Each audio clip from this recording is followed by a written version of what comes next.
Don't forget to turn up your volume. Larry Leg's life. Tiny feet, big laughs.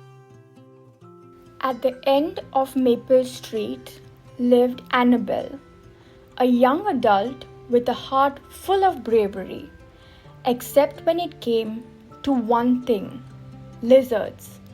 The very sight of those tiny creatures made her shiver, especially when they decided to crawl on her wall at night. But Annabelle's cozy room was her sanctuary.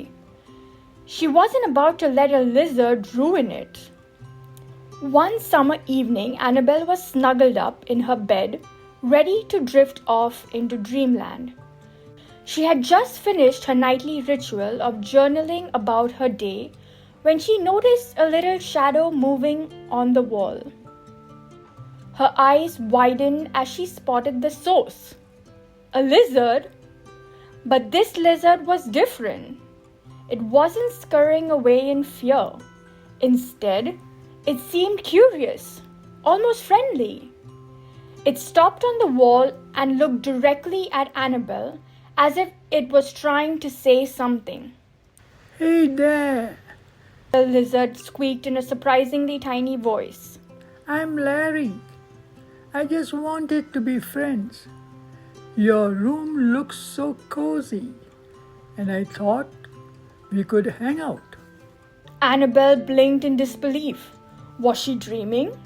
Was the lizard really talking to her? "No way," she muttered. "I must be imagining things." But Larry, the lizard, continued. "I promise I'm a friendly lizard. I won't bother you.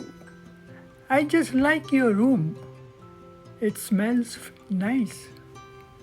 Annabelle, still skeptical and a bit terrified, remembered her secret weapon. She reached for her muscle pain relief spray on her nightstand, which had a minty fragrance. It was her go-to defense against creepy-crawlies. With a determined look, she aimed the spray at Larry. "Sorry, Larry, but I can't have you here," Annabelle said, her voice trembling slightly. "Minty fresh dreams are what I need." She pressed the nozzle and a mist of mint filled the air. Larry scrunched up his tiny nose, clearly not a fan of the strong scent. "Hey, what's that?" Larry squeaked, his voice now sounding more nasally. "It smells weird." Annabelle couldn't help but giggle a bit. "It's mint, Larry. Time for you to find a new room." With a playful puff, she directed the minty spray toward Larry, who, in a flurry of tiny legs, scrambled off the wall. Annabelle kept her eyes on him as he scurried under the door and out of her room. She sighed with relief, feeling a bit bad, but also quite amused. Little did she know, Larry made his way to her dad's room. Annabelle's dad, Mr. Parker, was peacefully snoring away, oblivious to the tiny visitor. Larry, now smelling like a breath mint, crawled up the wall and found a cozy spot. The next morning, Annabelle woke up feeling victorious. She had faced her fear, sort of, and her room was lizard-free. But downstairs at breakfast, her dad seemed puzzled. "Strangest thing. He said, scratching his head. I had the weirdest dream. A lizard was in my room, and everything smelled like mint. I woke up, and my room still smells minty fresh." Annabelle couldn't help but burst into laughter.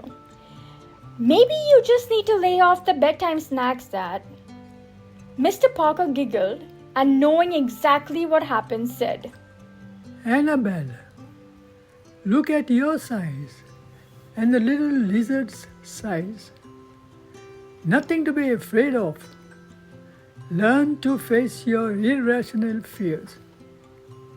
As they shared a smirky giggle, Annabelle realized that while she might still be scared of lizards, she could handle them in her own way.